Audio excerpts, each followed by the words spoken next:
Hello, my fellow gaming tankers. We're back with a one-part review, one-part talking about the next week's update. So what's coming out this Tuesday? And obviously we're talking about World Tanks Modern Armor, so we've got to first start off with the Wargaming prayer. Dear Tank Jeebus, grant me the strength to accept things I cannot change, for Wargaming maketh the rules, and Wargaming breaketh the rules. And yeah, that making and breaking is definitely going to become a main discussion point later on here. But I guess we'll start off with a tank review of this month's Tank of the Month, and that's the Type 80. This is a Chinese Cold War Era 2 premium medium tank that is, how to put this politely, it's like all of the other Chinese tanks. Mediocre. Era 1, they sort of stand out, but in Era 2, yeah, they kind of get lost in the shuffle, and that's certainly the case for the Type 80. I mean, if you have any of the Chinese, like the Type 79 or the Type 80-2, the next version of this tank, which are in the texture line, kind of have a really good idea about what this tank is capable of. And that's there's the boom snout is 105 millimeters with 432 penetration on the standard round, which is good, like all the other higher penetrating 105 millimeter boom snouts that are in Era 2. And you get 230 millimeter penetration on the HE that with an alpha of 570. That's a little different for Era 2, but there's several Hesh and HE capable tanks that are 105 millimeters. So that's actually kind of where the good stuff kind of ends. Yeah, armor is there and can have some effectiveness against auto cannons, but you have a 100 millimeter upper plate when there's tanks that have 120, 130, 200, like on the TR 580 and TR 85, which those last two, they can bounce AT gems and rounds, and yeah, so you don't want to get hit from the front, from the side, from the rear. You sporadically, at random, maybe because it's the angle of the turret or whatever, but you'll bounce around her. She'll be like, oh, I did not know how close I was to destruction, but I was that close. So for $10, you get one of the most mediocre Era 2 premiums that really doesn't stand out from the crowd. And there's a lot of, just in general, a lot of medium tanks in Era 2. Premium and tech tree. Then you get 850 gold. Great. That, for $10 right there, that's cheaper than what you would have to pay for it in the game, because that's how Wargaming does their gold. You know how it is. And then you get some boosters, which can be helpful, and for that price, it ain't that bad. Kind of. You know? So, if you don't have the Type 80... Oh, I forgot. Also for 3 days premium. And as for the boosters, it's 1.5 silver boosters. 10. It's not in all honesty, the weakest part of this deal is the tank itself. But if you don't have it, or if you're just starting out and you need a premium tank, that has 55% silver boost, which is mediocre. Not the lowest, but mediocre. It's got a 50% XP boost, and XP is you get 10% for training your commander boost. Yeah.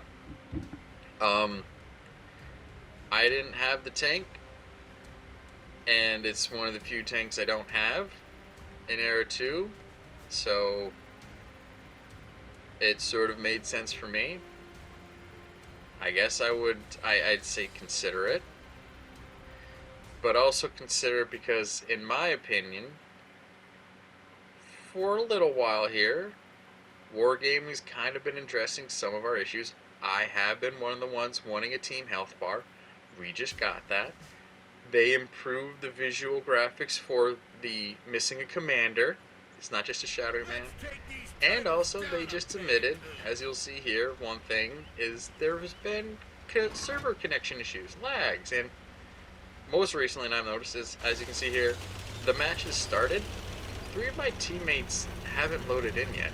In fact, there's a couple more that have seemingly loaded in, but they don't move. And I don't know if that's just because they don't realize the game started, or on their end, or there's just server connection issues, but I've heard starting to make around chats and stuff, like, people complaining, like, yeah, the match has started and I haven't loaded in for 30 seconds later, until 30 seconds later. It's just, so, they will be addressing this, Wargaming will be addressing this, and they don't know what's causing the problem.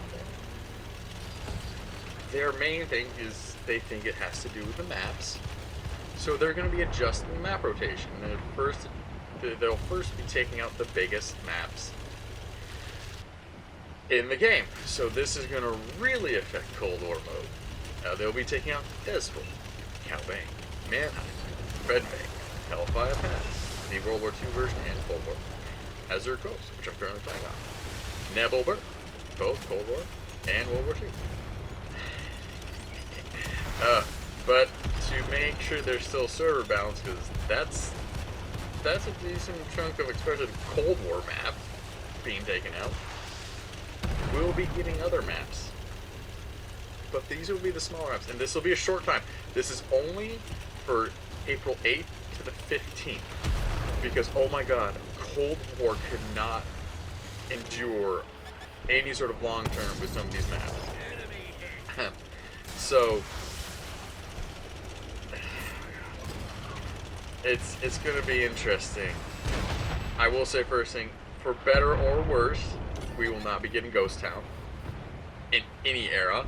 So, yay, and also, oh man, the craziness in Ghost Town and Air 3. Oh, you want short matches, but they will be chaotically fun. That's the positive thing I'm gonna have for this. We will be having more chaotic fun. You know, player skill and playing the game correctly or with any sort of real-world historical accuracy, throw it out the window. Now is the time to get a little crazy.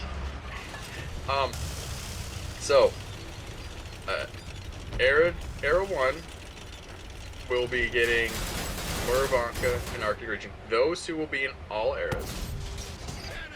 Era 2 and Era 3 they'll both be getting Himmelsdorf Fjords Great Wall. Great Wall's already in Era 1, so this will be interesting in Era 3. And Live Oaks will be coming to Era 3. I think Live Oaks just got introduced into World War II mode either in the previous season or a couple seasons ago. It's still a relatively recent addition. So this Tuesday, we will be hopefully finding out what, in all honesty, judging from the way they were talking on the weekly self, possibly they're doubting they're going to find the main issue, but they'll be finding the hopefully getting an idea of what the issues are causing this, and we get to help with the testing, because you can bitch and moan about how Wargaming does, but in all honesty, as game as a service go, this is kind of par for the course. When things break in the live game, we kind of join the playtesters, whether they've hired or fired them. We now get to help figure out what is breaking the game. So back to spending $10. It's one of those things of like, hey, Wargaming's not ignoring an issue that is negatively affecting us. I have been experiencing some lag issues several times in a lot of my play sessions. You can actually see, I think in the past 2 videos it's been featured, and in a future video will be featured, of just kind of almost come to a whole game kind of just stops, and it's been really getting frustrating, and I've been like, honestly, I don't know if I'm really going to play much. It's like, here I am talking up helping and playing, but I'm like, I'm so annoyed with the lag spikes and stuff, and then I'll go to Helldivers 2, and aside from that game's usual jankiness, I haven't really had like a connection loss to the server or anything like that. Been kicked out of a few matches, but that's not my fault. That's the other players. That's not the game's fault either. My loadout's fine. I can make it work. Stop being a little whiny bitch. Sorry. HD2 stuff. My apologies. Let's get back on the top here. So, I think I will help, but I don't know, man. Some of these maps, I don't know if I feel like going that low, playing such small maps, but at the same time, a little chaos every once in a while can make you appreciate the dull periods. So, maybe we'll just F around and find it out. I'm towing the line of PG-13 here, so I gotta censor myself. YouTube ad revenue that I don't get right now because I haven't streamed 1 million hours, or posted 1 million hours, or watched 1 million hours. You know what it is. But anyway. So what do you think of it all? Tank of the month is a Type 80. Gonna get it. Tell everyone to pass on it, which I can't argue against that either. I can argue maybe getting it, and I can argue not getting it. What do you think? Is Wargaming at the beginning of the year, as they usually do, stepping up to address issues in the game, and we get a couple months of them being like, alright, we're gonna fix the game, only to go and break the game? But I've been begging sort of for having a season where it's less about the tanks, it's less about the collaborations, and more about improving the game. And although the whole having to find what the hell is causing server lag is kind of not exactly what I meant, because something broke it and now we need to fix it, as opposed to making the game better in general. You know, beggars can't be choosers. Although, Malevolent Creek. Anyway. Whoops, sorry. Flashing back. Actually, that's a lie. That's me stealing glory. I was not in Malevolent Creek the first time. Again. Okay, yeah, I think you know. I think you're getting an idea what I'd actually be playing. But, listen. Comment down below. Are you gonna help Wargaming figure out what they broke? If not, what else are you going to be playing? We're entering a time in the world where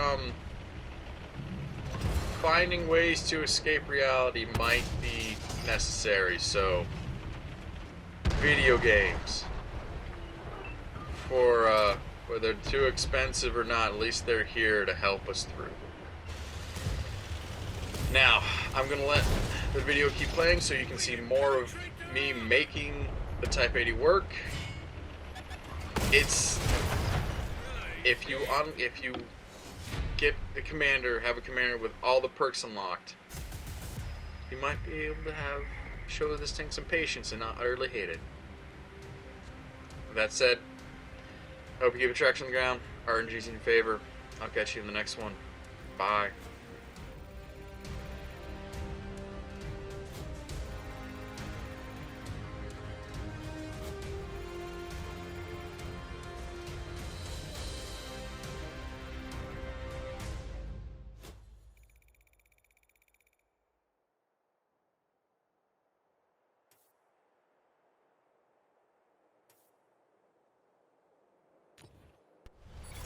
Let's go collect some scrap metal.